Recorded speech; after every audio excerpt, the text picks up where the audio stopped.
अनि तैँले सरलाई हात हाल्ने आँट कसरी गरिस्?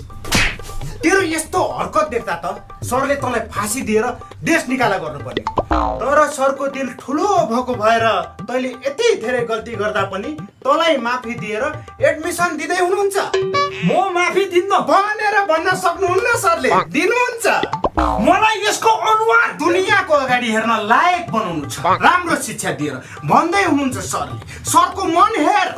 यस्तै कुरा गर्न थालिस् भनेदेखि म तिमीहरू सबलाई मुटुको कुनामा राखेर दिलदेखि सपोर्ट गरेर ठुलो मान्छे बनाउँछु भन्दै हुनुहुन्छ सरले।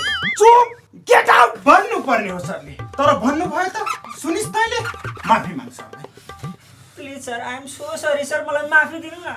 म माफी त दिन्छु, तर यस्तो हरकत आइन्दादेखि दोहोरिनु भएन होइन त सर? तपाईँ महान हुनुहुन्छ सर। तपाईँले लगाएको गुण त यसले मर्दाखेरि मात्र भुल्छ। तपाईँ जस्तो मान्छेलाई त सरकारले अवार्ड दिनुपर्छ। You are so great sir. अरे शिव शङ्कर भोला। चुप लाग गरौ। एकतालले लास्ट चान्स दिएको छु, एडमिसन हुन्छ।